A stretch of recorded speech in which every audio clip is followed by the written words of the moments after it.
Merci pour votre présence en ligne aujourd'hui. Je m'appelle Aurélia Chaise, je suis journaliste rédactrice à Intrasoft International. Je suis très heureuse d'être avec vous aujourd'hui et serai votre modératrice pour ce webinaire qui s'intitule Business Models pour les Tech Hubs. Pour vous rappeler le contexte de ce webinaire, la Direction générale de la recherche et de l'innovation de la Commission européenne a lancé une initiative pilote dans le but d'encourager la coopération entre l'Afrique et l'Europe dans le secteur de l'innovation.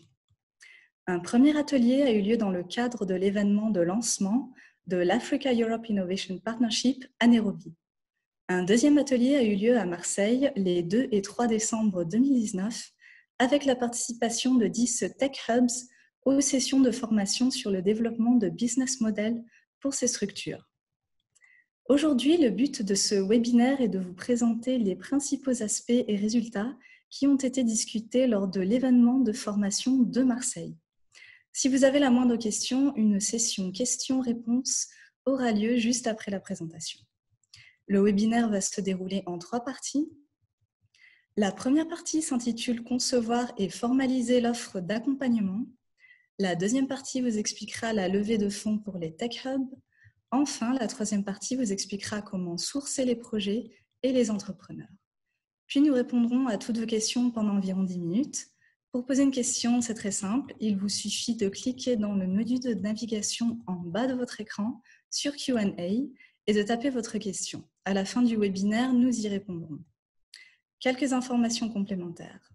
Ce webinaire est enregistré et sera disponible sur la chaîne YouTube ainsi que sur le site Africa-Europe Innovation Partnership.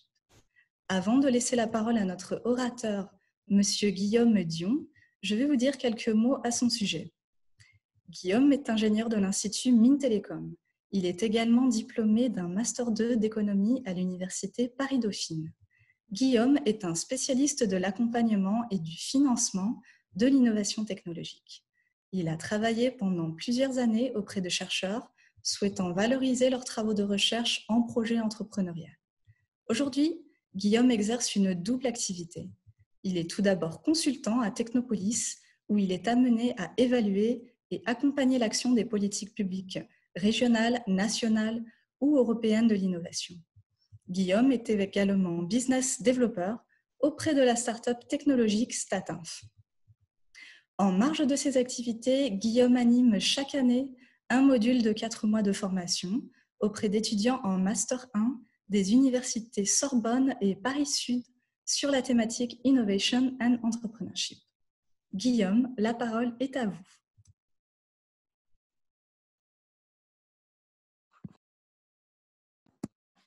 Merci Aurélia, c'est bon, je pense que vous m'entendez, j'espère. Déjà, merci à tous les participants d'assister à ce webinaire. Donc, Aurélia vous en a déjà dit un certain nombre d'informations. Je vais partager tout de suite mon écran. Comme ça, vous avez la présentation PowerPoint. Voilà. Je pense que, mis à part, on y est bientôt. Vous le voyez? Alors, hop, diaporama, à partir du début, et c'est parti. Alors oui, comme l'expliquait Aurélia, tout ce que je vais vous présenter aujourd'hui a déjà été présenté et même amélioré durant l'événement Emerging Valley qui a eu lieu en début décembre dernier à Marseille, en partenariat avec Afrikinov, donc qui est un réseau d'incubateurs africains dont certains d'entre vous connaissent peut-être déjà le nom parce qu'ils en font partie. C'est un réseau qui permet aussi de mettre en commun certaines ressources pour des ressources pédagogiques, pour des ressources aussi de formation pour vos équipes et des ressources aussi peut-être à destination des startups et aussi de tous les gens qui voudraient mettre en place de futurs tech hubs africains. Alors, bon, je vais passer rapidement. Sachez simplement que vous pouvez retrouver l'ensemble des ressources qui vous sont présentées ici, mais aussi d'autres, donc avant et puis ce qui pourra se faire après, sur le site de l'AEIP, Africa Europe Innovation Partnership.net. Et éventuellement, si vous avez des retours sur ce webinaire ou sur autre chose, si vous ressentez des besoins qui n'ont pas été encore adressés, n'hésitez pas à nous faire parvenir vos demandes à l'adresse eu-africa@servicefacility.eu. Voilà. Donc aujourd'hui, on se réunit pour le sujet business model pour les Tech Hubs. Bien sûr, donc, il y a un certain nombre d'objectifs de ce webinaire. On n'a que malheureusement 45 minutes, ou là, à Marseille, on avait presque 2 jours, donc évidemment, ça va être beaucoup plus rapide. L'idée, c'est quand même, au-delà de vous faire toute la présentation, c'est aussi vous faire parvenir tout ce qui s'est dit par tous les participants de cet événement qui a eu lieu en décembre dernier avec de nombreux tech hubs déjà africains. Donc, voilà. De leur faire parvenir leur retour d'expérience. Donc, on a, voilà, parmi ceux-ci, on a les besoins des entrepreneurs locaux. Alors, évidemment, ça va dépendre d'un incubateur à l'autre, d'un pays à l'autre, c'est évident. Comment on met en œuvre l'offre d'accompagnement adéquate. Je vais vous parler de quelques critères qui sont revenus régulièrement. On va parler aussi des sources de financement pour les tech-up, parce qu'évidemment, c'est un peu le nerf de la guerre et c'est aussi difficile pour un tech-up parfois de survivre financièrement. On va parler des indicateurs de performance qui sont aussi souvent nécessaires pour obtenir des fonds. Ça fait partie souvent des critères qui vous sont demandés par les bailleurs.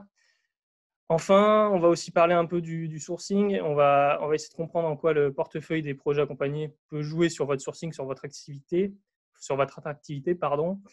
Et puis, voilà, quelques bonnes pratiques en matière de sourcing. Qu'est-ce qui se fait dans les autres incubateurs? Alors, ça, c'est la slide qui me présente moi. Je pense que vous n'en avez pas besoin plus que ça. Tout ce qu'il y a à dire, c'est que j'ai à la fois été du côté de l'incubateur, de la startup qui est incubée actuellement, dans laquelle je suis, et puis aussi du point de vue du bailleur, du politique publique qui finance ces incubateurs. Voilà, je pense qu'on est déjà pas en avance, donc on va passer sur là-dessus. Donc, concevoir et formaliser l'offre d'accompagnement, notre premier point. Alors, évidemment, l'enjeu, c'est d'essayer de comprendre qu'est-ce qu'un incubateur peut offrir. Aujourd'hui, on se rend compte qu'il y a énormément de modèles différents qui vont intervenir sur des entreprises qui sont plus ou moins matures, avec des typologies d'entrepreneurs qui sont plus ou moins aguerris. Toute la question est justement de définir son positionnement. Donc, les critères qui sont parmi les plus importants, ça va être le secteur d'activité de ces entreprises. Donc, on va avoir des incubateurs qui vont être spécialisés dans le monde agricole, dans le monde du numérique. On va avoir ensuite des tech-ups qui vont être qui vont agir sur qui vont accompagner des entreprises qui sont plus ou moins matures. Parfois, ça va être au stade de l'idée, c'est-à-dire que l'entrepreneur, il arrive, il a une idée, mais pour l'instant, il n'a rien fait. Et puis, il y en a d'autres qui sont à un stade plus avancé, par exemple, qui sont à la stade levée de fonds. Évidemment, ces gens-là, ils ne nécessitent pas le même accompagnement. Et l'objectif, c'est, dans une logique de rationalisation, c'est tout de même d'essayer de targeter, de viser qu'un seul public, qu'un seul type de public. Pourquoi? Parce que ça devient, évidemment, d'un point de vue coût, d'un point de vue aussi accompagnement, c'est beaucoup plus facile. Trop se diversifier, ça fait que vous n'avez pas après les moyens de répondre aux demandes de vos incubés. Ce qu'on s'est rendu compte parmi tous les incubateurs qui étaient présents avec nous en décembre dernier, c'est que finalement, vous avez affaire, alors après, chacun son contexte spécifique, mais vous avez souvent affaire à des entrepreneurs qui sont isolés et plutôt au début de l'aventure. C'est-à-dire des gens qui finalement se tournent vers l'entrepreneuriat parce que c'est finalement une porte de sortie, parce que par ailleurs, ils n'ont pas forcément trouvé d'emploi, et qu'on leur a vanté les mérites de l'entrepreneuriat. Ça suscite beaucoup d'espoir. C'est vrai en Afrique, mais c'est vrai partout. Je pense que j'apprends à personne que l'entrepreneuriat innovant est plutôt en hausse. Donc voilà, ça va être plutôt cette typologie d'entrepreneurs que vous allez retrouver. Alors ceci, il y a un certain nombre de risques qui sont associés à avoir ce type d'entrepreneur. Tout simplement, la motivation, qui est parfois un peu fictive, c'est-à-dire que vous avez le sentiment au début qu'ils sont très motivés, mais c'est aussi des personnes que vous allez pouvoir perdre très vite, parce qu'on se rend compte rapidement qu'en fait, c'était pas vers ça qu'elles voulaient se lancer. Mais ce n'est qu'une fois de l'avoir fait qu'elles peuvent s'en rendre compte. Vous allez avoir des problématiques aussi par rapport au suivi de ces gens. Un entrepreneur isolé, vous allez peut-être avoir plus de mal à garder le contact qu'avec une équipe de 10 personnes, c'est évident. Donc ça, déjà, rien que de comprendre que ça va être plutôt ce type de public qui va venir dans vos lieux, ça doit vous faire réfléchir sur qu'est-ce que vous devez mettre en place et qu'est-ce que vous allez pouvoir offrir. Alors, les besoins, ils sont généralement assez fréquent, ça va être un accès au financement, ça va être un accès à des compétences et des besoins matériels. Apparemment, parmi les gens qui étaient parmi nous, l'accès au financement était vraiment primordial et presque, c'était un problème dans le sens où finalement, un certain nombre d'entrepreneurs, surtout quand ils en sont au début, certes, il y a peut-être un besoin d'un petit peu d'argent pour pouvoir se lancer, mais c'est rarement le nerf de la guerre tout de suite. Au début, ça va être plutôt de peut-être formaliser ce qu'on a envie de faire, de réussir à s'entourer. Donc, il y a parfois un décalage entre ce que vous pensez être nécessaire pour qu'eux avancent et eux, ce qu'ils pensent nécessaire pour qu'ils avancent. Parmi un des autres besoins qui est remonté, c'est l'accès à Internet. Tout simplement, en fait, des accès à des infrastructures. Donc, là, j'ai mis Internet, mais finalement, il y a aussi les bureaux, tout simplement, qui sont un enjeu. Donc, il faut pouvoir réserver des espaces à vous incuber. Enfin, une fois que vous avez été capable de définir quel type d'entreprise, quel type d'entrepreneur vous avez envie d'accompagner, puis aussi, une fois que vous avez à peu près compris les besoins qu'il peut y avoir, il faut aussi quand même regarder ce qui se fait déjà par ailleurs. Et tout est c'est l'enjeu de la différenciation, tout simplement. Vous n'allez pas reproduire exactement ce qui se passe à 10 km de chez vous. Alors, ça, c'est plutôt une réalité que vous allez avoir, je la vis en région parisienne en France. Semblerait-il que c'est évidemment moins le cas dans un certain nombre de pays d'Afrique où là, finalement, en fait, on se rend compte souvent qu'il y a assez peu d'existants et en fait, vous avez tout à construire. Ce qui est plutôt encourageant, j'ai envie de dire. Et finalement, il y a plus de demandes que d'offres. Donc, il y a plus d'entrepreneurs aspirants que de gens qui sont prêts à accompagner ces entrepreneurs. Donc, voilà, une fois que vous avez fait ça, donc vous savez à peu près qui vous voulez targeter. L'enjeu, c'est maintenant, voilà, dans les faits, concrètement, comment ça va se passer. Alors, selon l'incubateur, selon la maturité des projets que vous incubez, il va falloir se fixer des objectifs avec eux. Dès le début, il faut se mettre d'accord. En fait, c'est une sorte de contrat, on va dire une sorte de contrat moral, sur qu'est-ce qu'ils attendent de l'accompagnement. Et elles arrivent à un stade A, dans 6 mois, 1 an, quel est le stade B qui est souhaité. Alors, ça va être au début, pour un entrepreneur qui est tout seul, ça va être au moins de renforcer l'équipe, parce qu'on sait bien qu'un entrepreneur tout seul, en général, c'est quand même beaucoup plus dur, tout simplement beaucoup plus risqué aussi. Ça peut être de trouver des premiers clients pour valider son marché, pour valider le fait que son idée, elle a de la valeur pour d'autres. Et enfin, ça peut être, sur des stades un peu plus avancés, ça peut être lever des fonds. Au-delà, on peut imaginer d'autres formes d'accompagnement, mais c'est déjà, ça, forcément, de fait, une entreprise qui a déjà levé des fonds, on peut se permettre de penser qu'elle est déjà sur la bonne voie et qu'elle a besoin moins d'accompagnement ou alors un accompagnement d'un autre type. Ces objectifs, il faut les formaliser sous forme d'indicateurs de performance. Qu'est-ce que j'entends par indicateur de performance? C'est-à-dire noir sur blanc, dire par exemple combien de clients je veux trouver, 5 avec tant de chiffre d'affaires.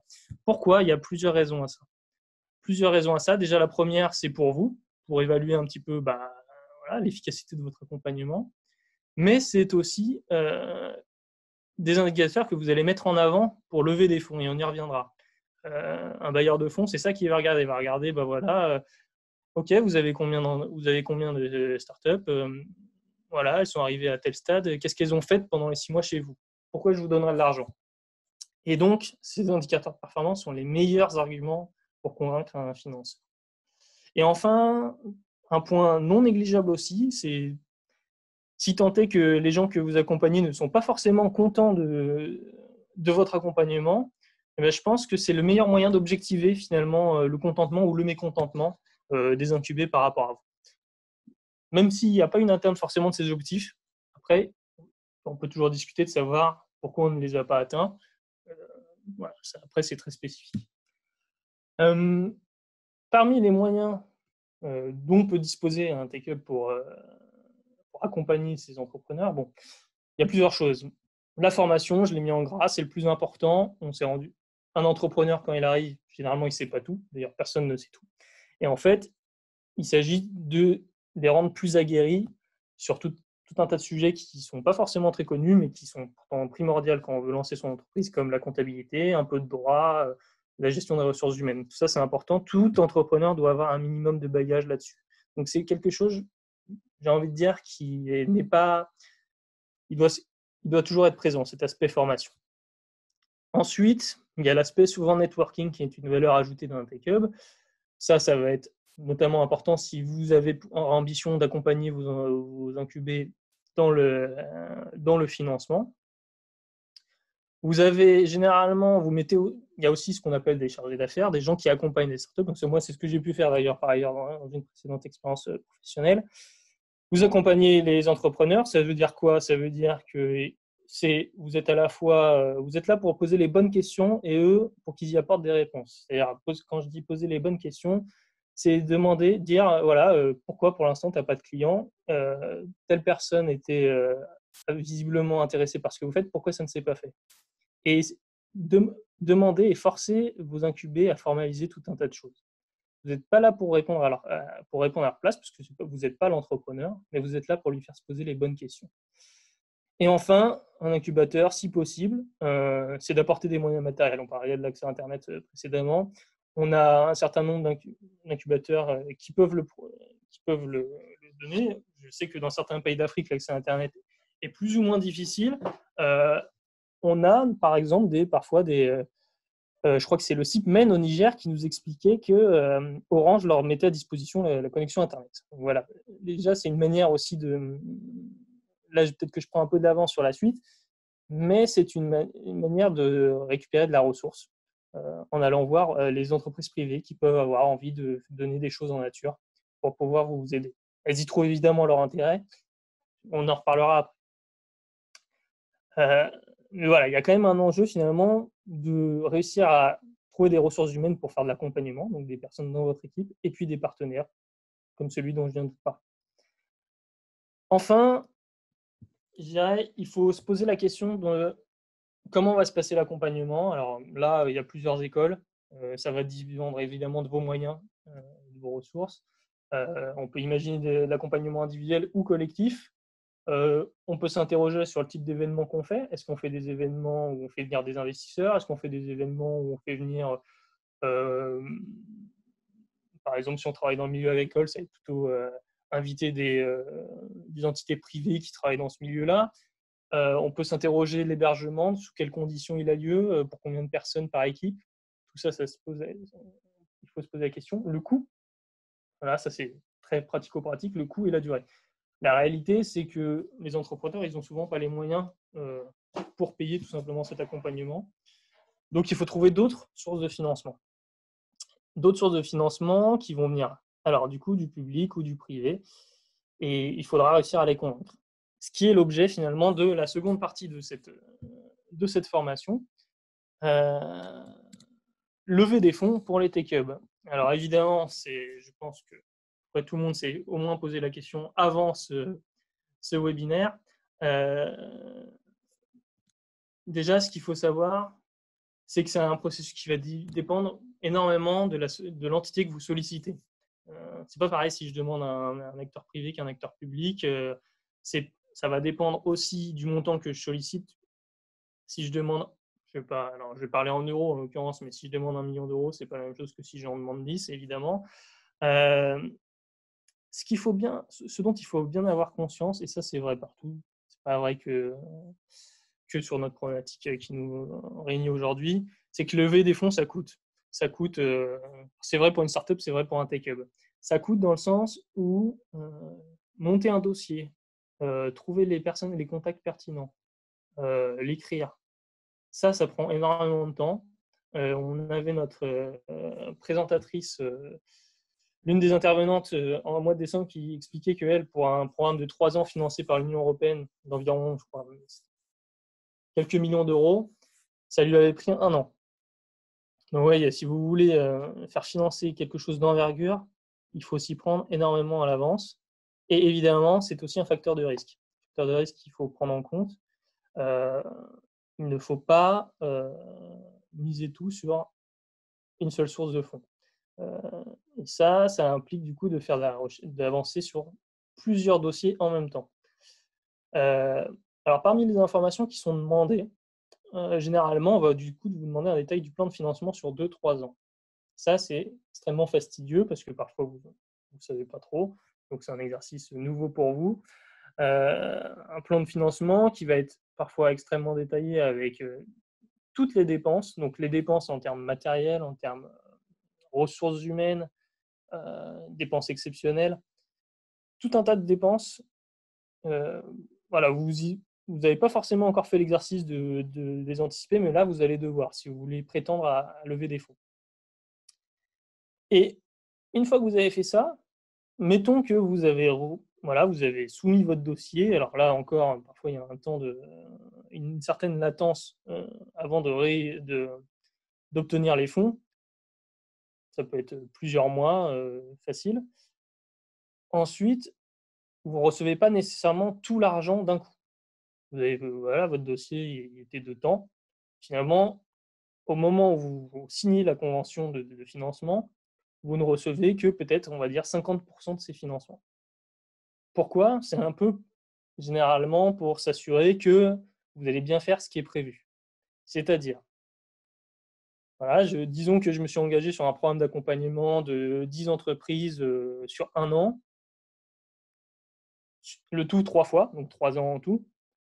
Je reçois 50% de mes financements la première année, mais à N+1, donc 1 an plus tard, je vais être capable de prouver auprès de mon financeur que j'ai fait bien ce qui avait été dit, que l'argent était utilisé à bon escient. Et donc, à ce moment-là, il faut que je justifie des dépenses a posteriori. Et ça aussi, c'est fastidieux. Ça aussi, ça prend du temps. Ça aussi, ça coûte de l'argent. Donc, parce que ça implique un bon suivi. Voilà, il faut que toutes les dépenses dans le cadre de ce projet de financement soient suivies. Il faut réussir à les envoyer. Il faut que votre financeur les accepte. Là aussi, il y a des délais, il y a de la latence. Et tout ça constitue un facteur de risque supplémentaire. Et c'est qu'une fois que ces dépenses-là vont être validées, que vous allez pouvoir prétendre, non seulement à ne pas avoir à rembourser les financements que vous avez déjà obtenus, mais deux, c'est ça qui va débloquer la tranche suivante de financement, on va dire les 50% restants. Tout ça, ça met quand même en exergue qu'il faut être extrêmement attentif sur le pilotage du projet, le pilotage de votre activité. Et donc, c'est là que j'ai envie de vous reparler des indicateurs de réussite pertinents et d'indicateurs de performance. Donc là, les indicateurs les plus fréquents, ça va être le nombre d'entreprises, ça va être le nombre d'emplois créés par les entreprises que vous avez accompagnées, ça va être le nombre d'événements que vous avez organisés. Ça, c'est les indicateurs, on va dire, les plus communs. Puis après, selon votre financeur, vous allez avoir peut-être des indicateurs plus spécifiques. Si c'est par exemple un organisme qui a envie de promouvoir la diversité dans l'entrepreneuriat, il va peut-être vous demander, alors, ça peut vous paraître bizarre, mais il y a certaines entités de financement, pour eux, la diversité, c'est le fait qu'il y ait des femmes. Alors qu'on pourrait penser que ça devrait être naturel. Mais on se rend compte qu'il y a besoin de faire un effort là-dessus. Donc, l'indicateur de performance va être nombre de femmes qui sont aussi fondatrices d'entreprises accompagnées. Donc voilà, ces indicateurs de réussite, il faut absolument être en mesure de les suivre. C'est important pour vous et c'est important financièrement, tout simplement. Alors, différentes sources de financement. Alors, institutions internationales, vous en avez un certain nombre. La Commission européenne, GIZ, USAID. Peut-être que là, vous en avez certainement entendu parler de votre côté, de certaines. La Commission européenne fait un certain nombre de financements. Alors, c'est là que j'ai envie de vous parler d'un qui est en cours, alors qui est plutôt en train de se terminer, mais qui, si ça se trouve, va donner lieu à une suite. Alors, je vais essayer de partager mon écran sur autre chose. Alors, comment faire voilà, je vais arrêter le partage et vous partager une autre page. Là. Et donc, on parlait Dive City 58. Voilà. Hop. Donc là, vous allez sur le site de la Commission européenne. Ils publient un certain nombre d'appels à projets régulièrement. Et en l'occurrence, en ce moment, alors il a ouvert le 19 novembre et il se termine le 22 avril. Donc malheureusement, effectivement, on est peut-être un peu tard pour commencer à se poser la question de monter un dossier. Si je vous le montre, c'est parce que, déjà, il est tout à fait dans le scope de ce qui nous réunit aujourd'hui. International Partnership Building between European and African Innovation Hubs, qui donne lieu à des financements relativement importants. Je crois que c'est de l'ordre du million pour un consortium africain-Europe sur cette thématique-là. Alors, certes, il termine le 22 avril, mais en fait, ce qu'il faut savoir, c'est que la plupart de ces appels à projets, ils sont régulièrement reconduits. Et si vous êtes à la recherche de financement de ce type, même si là, l'appel à projet il est plutôt en train de se terminer, je pense que ça vaut le coup d'aller prendre connaissance déjà de cet appel à projet pour vous rendre compte un petit peu de tout ce qu'on vous demande lorsque vous voulez vous lancer. Là, je pense que voilà, topic conditions, on va pas toutes les faire, mais il y a les critères d'éligibilité, voilà, est-ce que vous êtes éligible ou non, et les critères d'évaluation de votre dossier. Donc là, ça va se baser notamment sur des critères de performance dont je vous parlais. Mais s'il existe celui-là, c'est que certainement, si vous prenez contact avec les gens qui gèrent, par exemple, ce type d'appel à projet, ils sauront vous dire s'il y en a un autre dans 6 mois qui va se lancer et vous pourrez prendre de l'avance. Donc la bonne pratique, c'est que même pour les appels à projet que vous avez vus, mais finalement c'est un peu trop tard pour y répondre, n'hésitez pas à les solliciter, à envoyer un mail pour demander, voilà, ça ne va pas être possible, peut-être qu'il y en a un autre, est-ce que vous pourriez nous faire passer l'information? En plus, on n'est jamais à l'abri, par exemple, que la deadline ne soit pas la bonne et elle soit repoussée. Je veux dire, surtout dans le contexte actuel qu'on observe, ce ne serait pas surprenant. Donc voilà, je vais revenir à la présentation.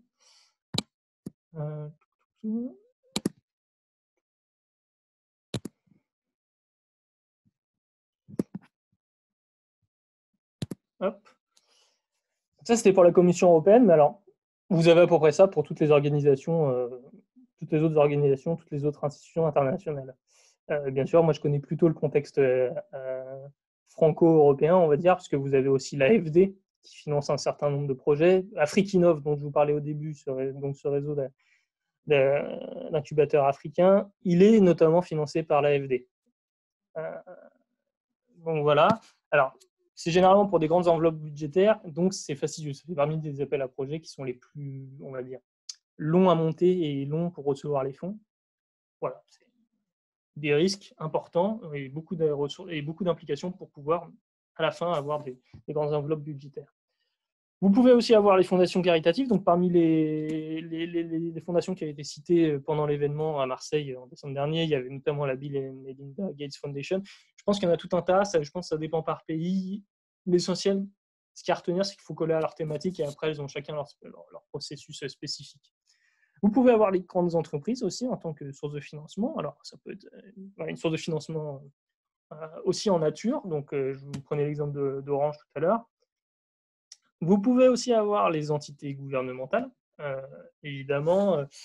Alors là, ça va être spécifique à chacun de vos pays, évidemment. Généralement, les entités qui sont concernées, c'est quand même l'enseignement supérieur, la recherche et l'éducation. Pourquoi je mets l'enseignement supérieur et l'éducation? Parce qu'en fait, on se rend compte que la plupart on va dire des entrepreneurs qui ont envie de se lancer, c'est quand même plutôt une population jeune qui sort d'études. Donc, ces entités-là sont concernées en premier lieu, évidemment. Et enfin, vous avez les donateurs privés. Donc là, ça peut arriver. Alors, après, ça dépend de votre réseau, de qui vous connaissez.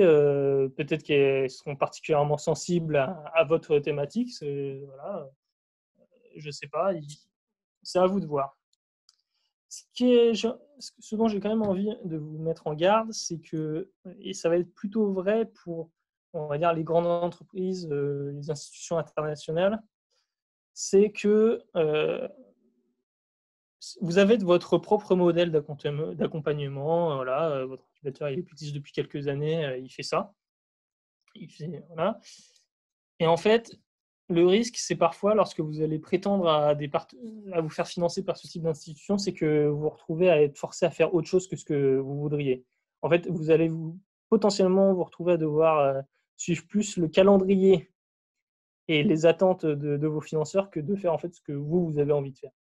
Donc, il faut y réfléchir et il faut y réfléchir longuement avant de se lancer. Il y a un risque non négligeable de se faire un petit peu finalement phagocyter par vos financeurs. Ok. Alors, dernière partie, sourcer des projets des entrepreneurs. Thématique plutôt importante, puisque finalement, votre incubateur, il ne prend vie qu'une fois que vous avez des projets des entrepreneurs qui y sont. Et toute la question et tout l'enjeu est souvent de réussir à faire venir des entrepreneurs qui sont cohérents avec ce que vous avez à offrir. Et finalement, parfois, ce matching, il n'est pas si simple. Vous allez vous rendre compte que, le constat qui était assez flagrant et fait par les incubateurs africains qui étaient invités en décembre dernier, c'est qu'ils avaient un taux de défection, on va dire de gens qui rentrent en incubation mais qui quittent finalement prématurément, qui était extrêmement élevé. Et forcément, ça remet en question comment ces gens sont rentrés en incubation. Est-ce que finalement la porte était trop grande ouverte et du coup tout le monde rentrait? C'est un problème parce que finalement chaque personne qui part a peut-être pris la place à quelqu'un qui aurait tiré plus qui en aurait tiré plus de cet accompagnement. Donc c'est à chaque fois un peu une déception de voir quelqu'un partir. Alors certes, parfois, on peut quand même se dire bon au moins cette personne a essayé, elle s'est rendue compte que l'entrepreneuriat c'était pas pour elle. Certes, c'est quand même un facteur de remotivation, mais bon. Alors, le périmètre du sourcing, pour moi, c'est toutes les actions qui contribuent à la sélection et à l'arrivée effective de projets d'entrepreneurs. Donc, vous avez la communication, le réseautage, et puis enfin, la dernière étape, le processus de sélection. Donc, sélection, j'aurais dû le mettre entre guillemets là, je crois que je le mets après, parce que j'aime pas trop ce terme, ça fait un petit peu, il passe par un entretien d'embauche, mais quand même, vous avez besoin de sentir la motivation de l'entrepreneur et que voilà, il va rester jusqu'au bout. Déjà, ce dont il faut avoir conscience, c'est que c'est une activité non négligeable pour vous, normalement. En tout cas, apparemment, on va dire qu'il y avait au moins un cinquième des ressources humaines qui étaient dédiées à ce sujet, en général, par les tech hubs. Moi, du côté français, on va dire, je peux confirmer aussi que c'était plutôt de cet ordre-là. Donc, c'est une activité non négligeable pour plusieurs raisons aussi. C'est que c'est un marqueur fort de l'identité d'un tech hub. Moi, quand je vais si je dois m'informer sur un incubateur qui accompagne un certain nombre d'entrepreneurs, je ne vais pas m'arrêter à ce que me dit l'incubateur. En fait, je vais plutôt regarder les projets qui sont accompagnés. Pour moi, ça en dit tellement plus sur ce qu'ils font vraiment. C'est ça qui me permet, moi en tout cas, et je pense que auprès tout le monde finalement va fonctionner comme ça, tous les financeurs d'ailleurs, ils vont regarder votre portefeuille projet. Et donc, forcément, la qualité de votre portefeuille projet, entre guillemets, elle est complètement corrélée avec le sérieux que vous allez et les ressources que vous allez dédier au sourcing. Alors, les canaux principaux pour se faire connaître, là, je pense que je ne vous apprends pas grand-chose, ça va être plutôt les sites web, des événements dans votre écosystème. Ça va être, par exemple, aller faire jury dans un autre concours de start-up. Allez vous faire connaître aussi sur les médias, sur les réseaux sociaux. Et puis, j'ai mis en gras, c'est quelque chose qui peut-être ne vous concerne pas les incubateurs les plus jeunes, qui est le réseau des anciens, mais en fait, dont il faut penser tout de suite. Gardez ce lien avec les gens qui sortent de votre incubateur parce que c'est les meilleurs ambassadeurs tout simplement de votre incubateur. Et non seulement ils parleront du bien en vous, mais en plus ils vous feront venir peut-être potentiellement d'autres projets. C'est-à-dire que quand un autre entrepreneur va venir les voir, il va leur poser des questions parce qu'ils auront réussi, et peut-être que leur réflexe sera de dire oui, j'ai réussi, mais tel incubateur m'a beaucoup aidé et si tu veux t'en sortir, je te conseille d'y aller. Et en général, il orientera votre incubateur que quand il pense que son interlocuteur est suffisamment pertinent. Donc, non seulement vous avez moins d'efforts à faire, mais en plus de ça, entre guillemets, ça vous coûte moins cher parce que vous avez moins à faire d'efforts de prospection. Voilà, donc pour résumer, l'avancement et la réussite des projets accompagnés sont de loin les meilleurs vecteurs de communication que vous pouvez avoir. Donc n'hésitez jamais à communiquer sur la réussite de vos projets. Vous pouvez communiquer sur les événements que vous faites vous ou en propre, évidemment, c'est utile. C'est utile pour comprendre, pour que quelqu'un qui se pose la question de est-ce que je l'intègre ou pas à votre structure, il puisse en sentir un peu plus si ça vaut le coup pour lui, s'il y trouve un intérêt. Mais avant tout, c'est la réussite de vos projets accompagnés qui fera la différence.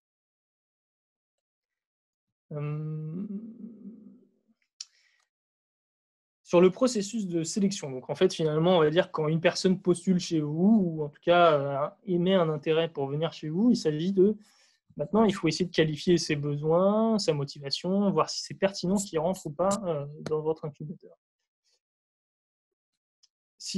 Déjà, il y a un premier principe que moi j'aime bien, alors après, ce n'est pas toujours possible de le mettre en place, c'est de réussir à avoir un effet de promotion.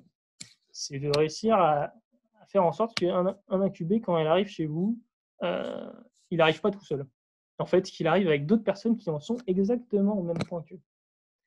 C'est un intérêt déjà pour une question de cohésion et de motivation, parce qu'ils vont se motiver entre eux, mais c'est aussi d'un point de vue pratique pour vous, lorsque vous allez mettre en place des événements, des modules de formation, que finalement, tel module de formation, il arrive à profiter à toute la promotion en même temps.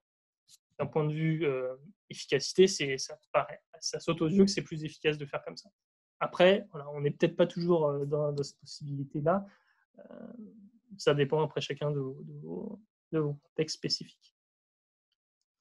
Alors, quelques bonnes pratiques sur ce processus de sélection, parce que voilà, on s'est rendu compte avec les incubateurs qui étaient présents à Marseille que c'était pour l'instant relativement décevant.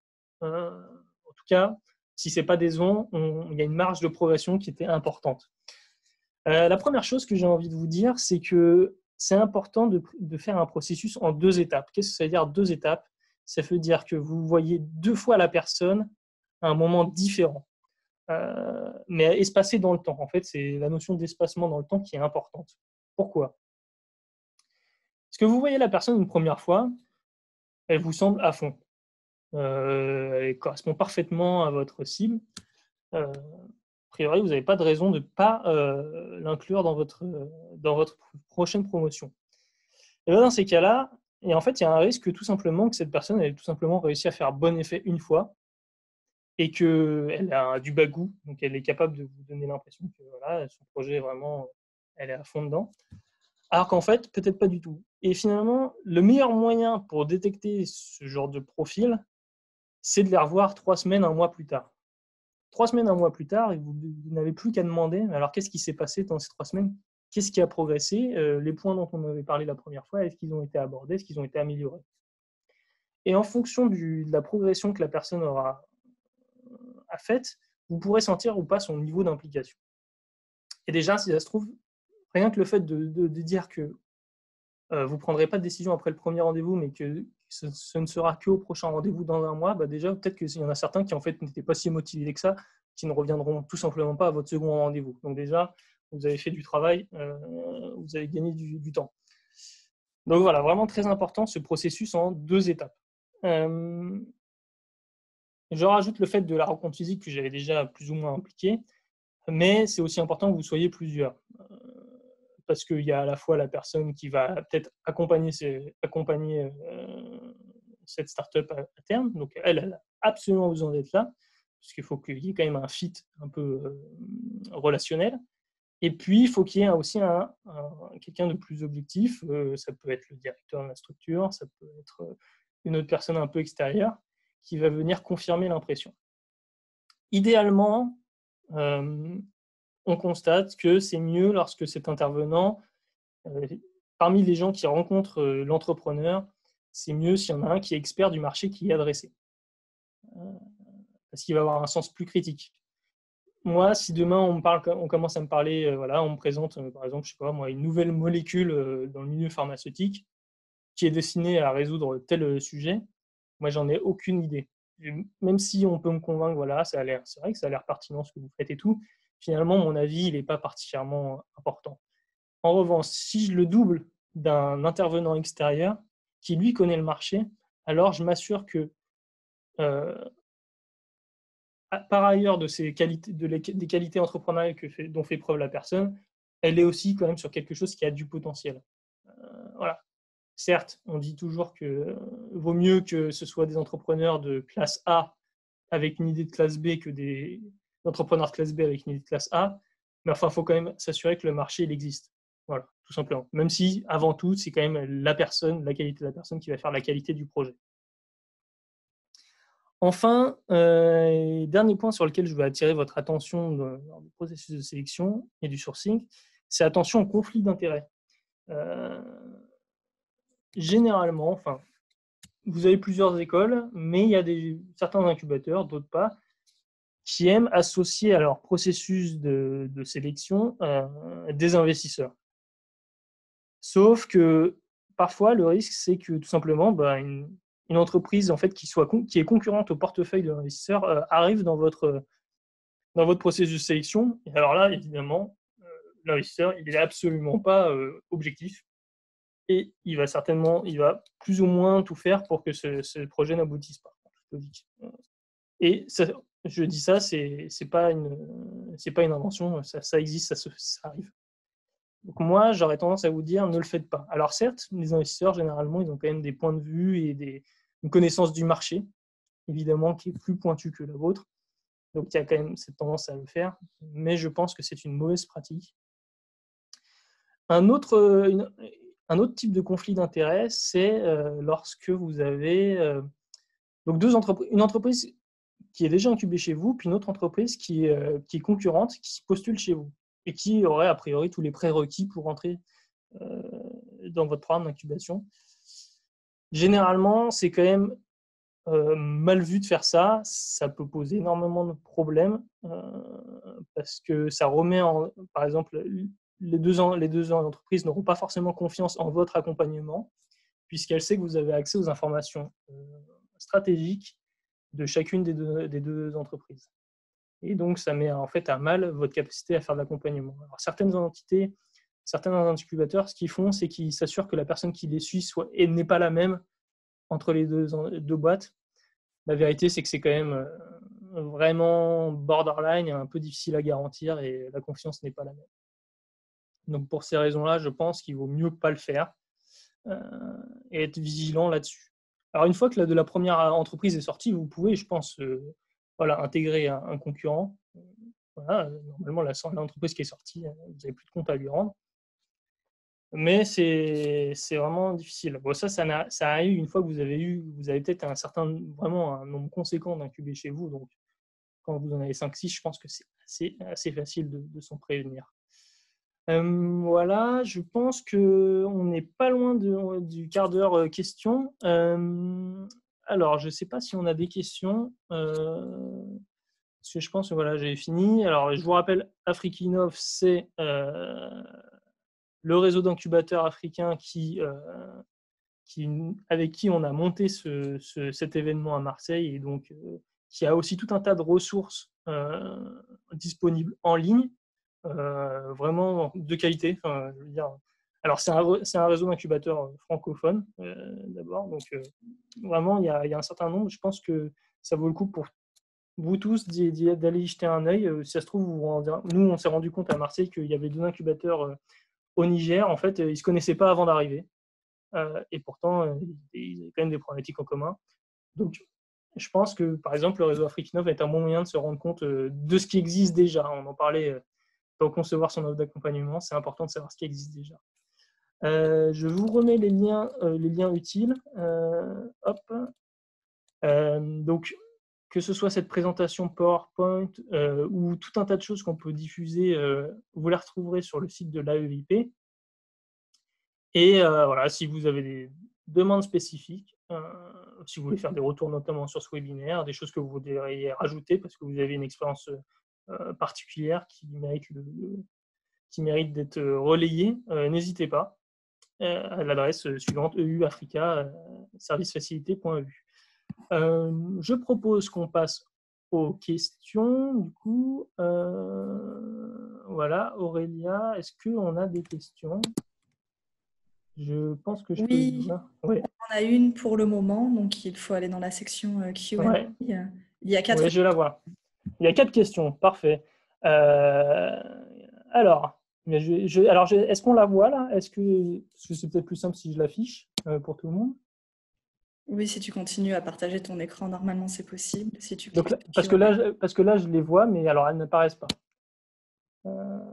Alors, ça veut dire qu'il faut que je refasse cette manip. Hop.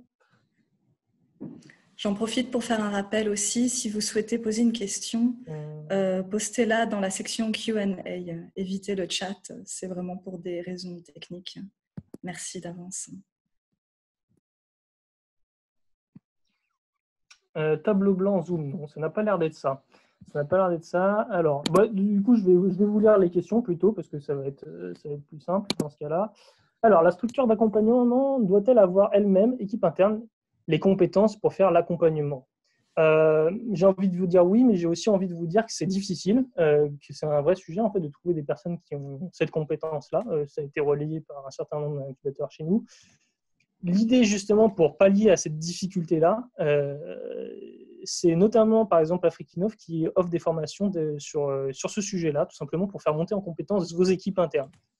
C'est vrai qu'il y a une difficulté aussi qui est que bien souvent les gens qui accompagnent les entreprises, elles peuvent avoir la velléité en fait de les rejoindre tout simplement, et donc vous faites face à un turnover qui peut être assez important. Donc la réponse c'est oui, et c'est difficile. Voilà. Mais il y a quand même des ressources, des choses pour vous aider, pour faire monter en compétence vos équipes. Ça me paraît compliqué de faire externaliser l'accompagnement, finalement, parce que vous auriez moins de contrôle. Et en fait, un peu comme une entreprise, il vaut mieux réussir à internaliser quand même son savoir-faire et son savoir-faire profond. Le reste, il y a peut-être d'autres choses qui peuvent être externalisées, mais ça me semble difficile de le faire. Alors, seconde question. Dans le modèle des structures d'accompagnement, notamment en Afrique, on parle beaucoup des incubateurs et des accélérateurs. Qu'en est-il des structures d'accompagnement à la préidéation, accompagnement de l'intention entrepreneuriale? Alors, il y en a certainement. Je pense qu'en fait, il y a tout un continuum accélérateur, incubateur, où finalement, on peut avoir des incubateurs qui font l'accompagnement à la préidéation.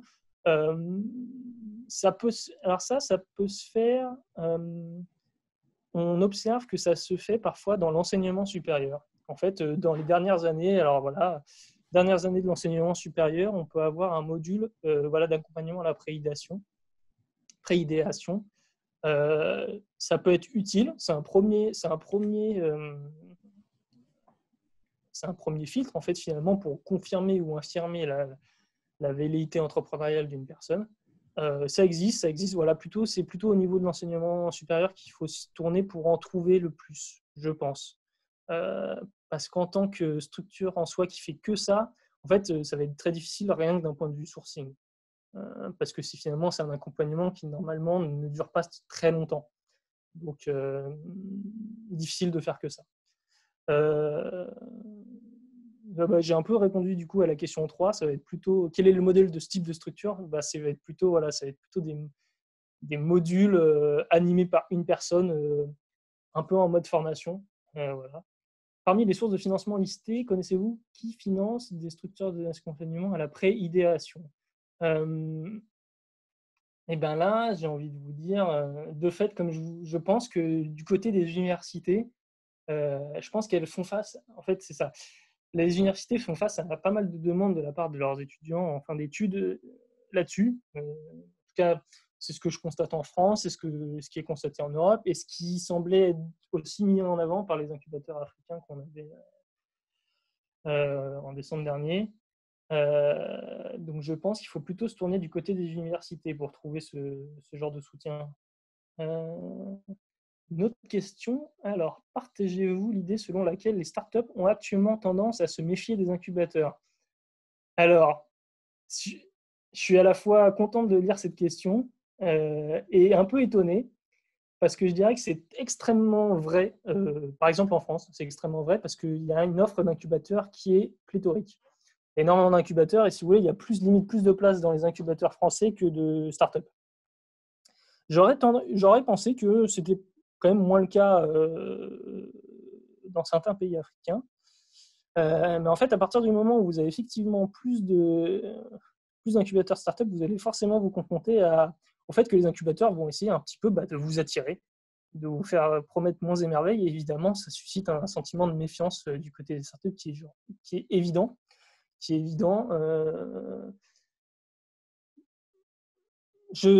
Alors après, je ne sais pas dans quel pays vous êtes et quel est votre contexte qui vous fait dire ça. Mais effectivement, ça existe. Il est prépondérant, même dans certains endroits.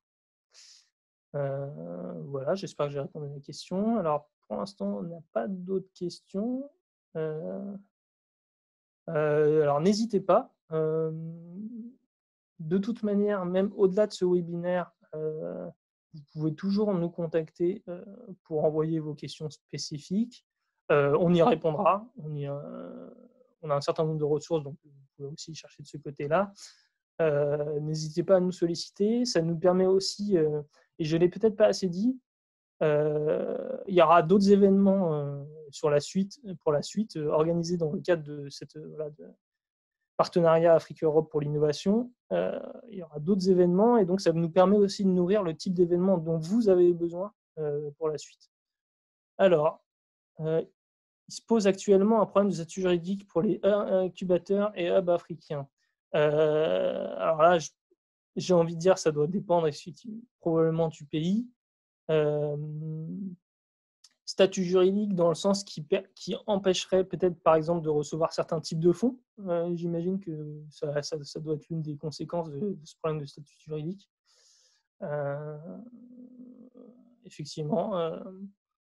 Alors dans ce cas-là, pour ceux qui auraient des difficultés par rapport à ça, moi ce que j'invite, c'est d'essayer de se rapprocher d'autres incubateurs et hubs africains qui existent dans votre pays pour savoir comment ils ont fait. Peut-être que tout le monde a le même problème. Donc dans ce cas-là, je ne sais pas, je n'ai pas de solution évidemment.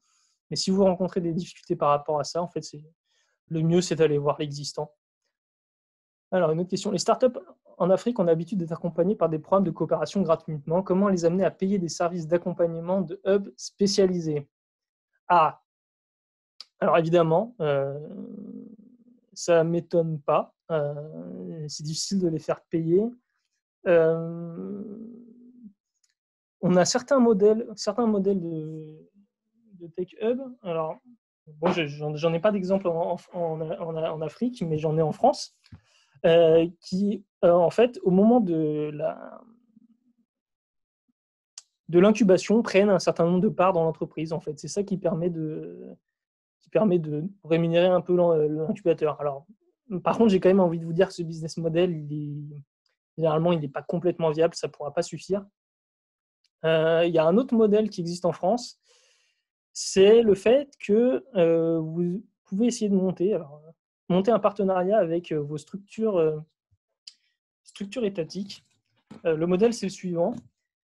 C'est l'incubateur, il agit comme un label et mettons que le gouvernement met en place une aide pour les startups qui sont labellisées, on va dire, je vais dire au pif, Deep Tech. Voilà, elles sont labellisées. Disons qu'elle donne des aides de 30 000 € par exemple aux entreprises qui sont labellisées Deep Tech. Et ben si avec le gouvernement vous êtes capable d'être vu comme un labellisateur, c'est-à-dire que toutes les entreprises qui rentrent dans votre incubateur obtiennent automatiquement le label Deep Tech. Du coup, mécaniquement, le fait d'être incubé chez vous va leur permettre à ces entreprises de débloquer cette aide du gouvernement de 30 000 €.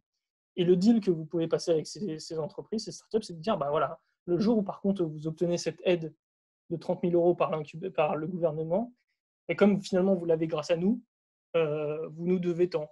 Et finalement, c'est vertueux parce que quelque part, c'est une manière du gouvernement pour financer votre activité et l'accompagnement que vous fournissez. Donc, c'est vertueux. Je veux dire, il n'y a pas de loup là-dessus. Et ça se fait en France très couramment.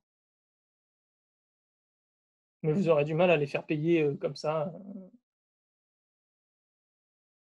Ça peut être de l'accompagnement, sinon à la levée de fonds. Si vous pouvez dire que vous prenez un pourcentage sur la levée de fonds que ces entreprises font. Voilà, il y a des modèles comme ça qui se développent, qui sont plus ou moins viables, mais rares sont les incubateurs, même les plus, on va dire, qui ont le plus de succès, rares sont les incubateurs qui arrivent à avoir un business model complètement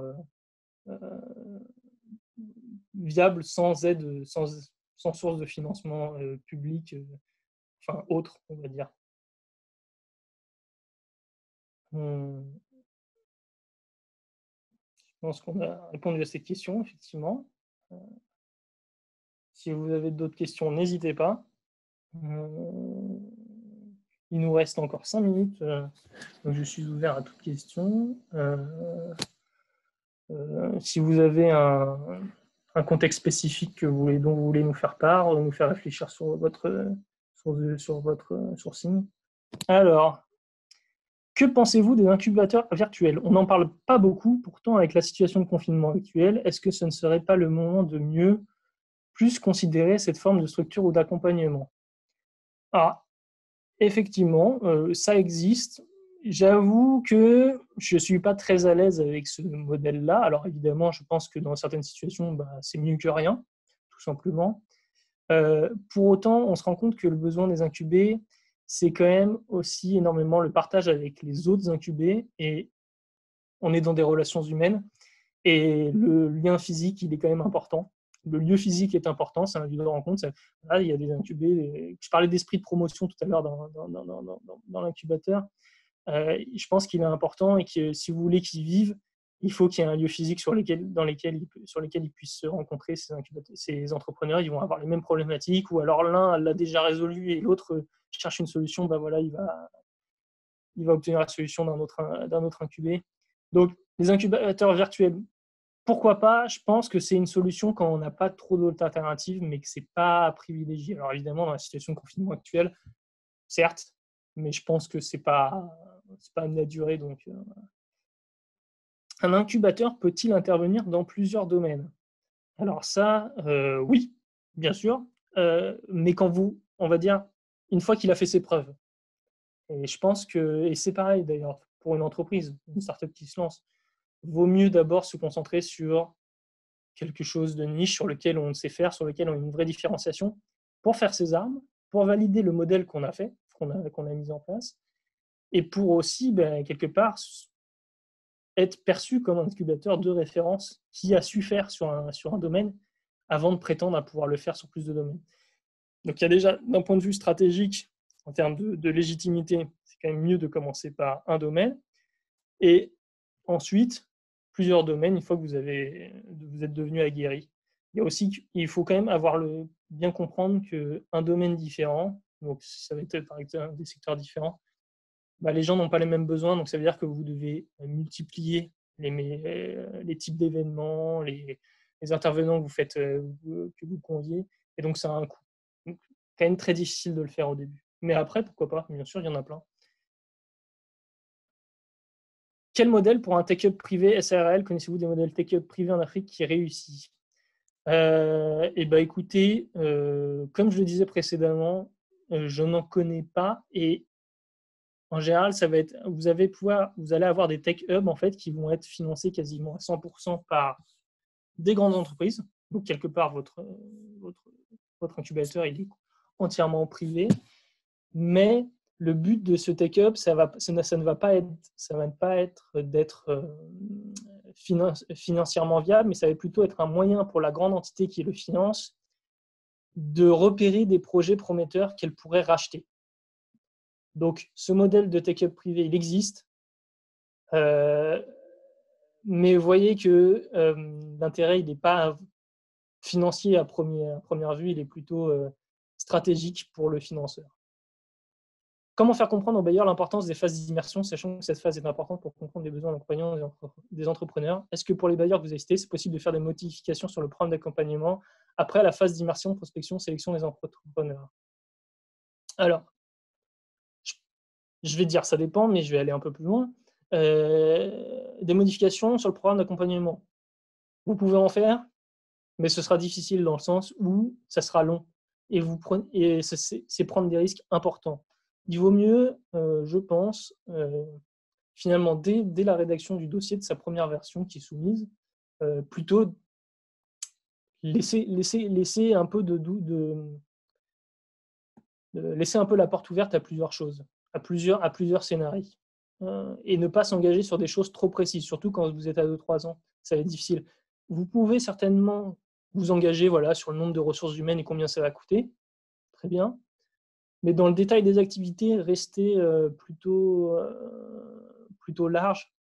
Ne vous enfermez pas dans un modèle directement, parce que sinon vous risquez d'avoir beaucoup de difficultés même si c'est possible, de faire des avenants sur votre convention. Ça va être, honnêtement, c'est une source de risque importante. Question suivante. Est-ce qu'il existe des incubateurs rentables pérennes en Europe qui ont réussi sans financement extérieur? Honnêtement, je ne crois pas. Alors, vous avez certains exemples d'incubateurs dont c'est le but à afficher. Ça va être en France, vous avez The Family, par exemple. La vérité, c'est que c'est difficile, sans financement extérieur, d'être rentable pérenne. Le business model ne marche pas très bien. Même les incubateurs les plus... Vous avez, aux États-Unis, c'est là où vous avez les incubateurs, on va dire, les plus puissants, qui ont vu les meilleures entreprises passer. Et même ces incubateurs-là, en fait, il y en a finalement très peu qui sont rentables pérennes, sans financement extérieur. C'est compliqué. Je pense qu'il faut réussir à comprendre qu'un incubateur, c'est,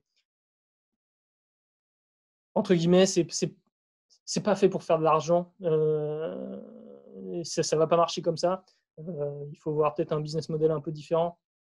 Vous avez Station F en France, dont vous avez peut-être entendu parler, et finalement qui se veut incubateur, mais la vérité, c'est qu'ils vendent surtout des bureaux. Et ça, le modèle de vente des bureaux, effectivement, il n'y a pas de doute, il marche.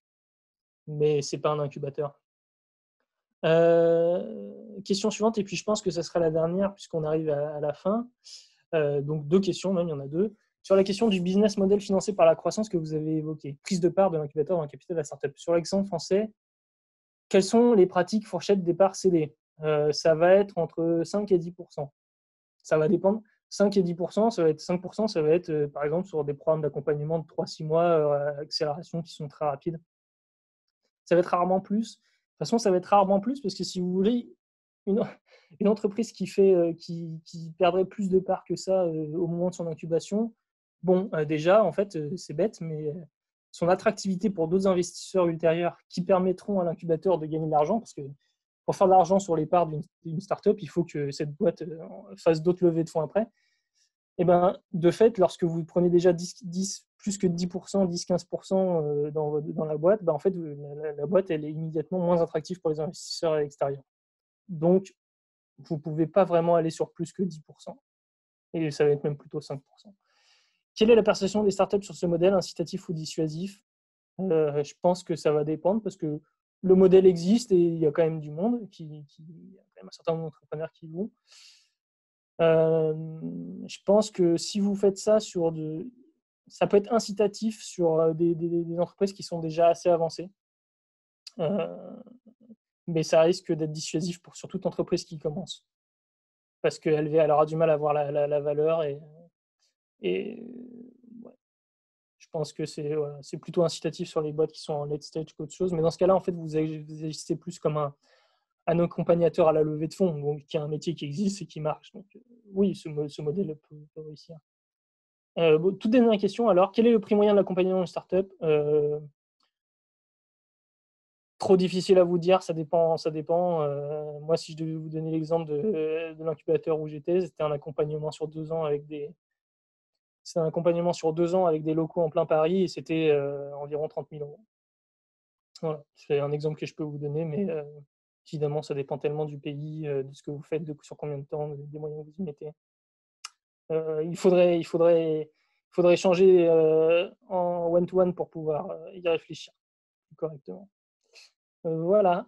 Écoutez, merci. Je pense qu'on a fait le tour des questions. J'espère que ça vous a été utile, que vous avez appris des choses. De toute manière, n'hésitez pas à nous envoyer des questions. On y répondra.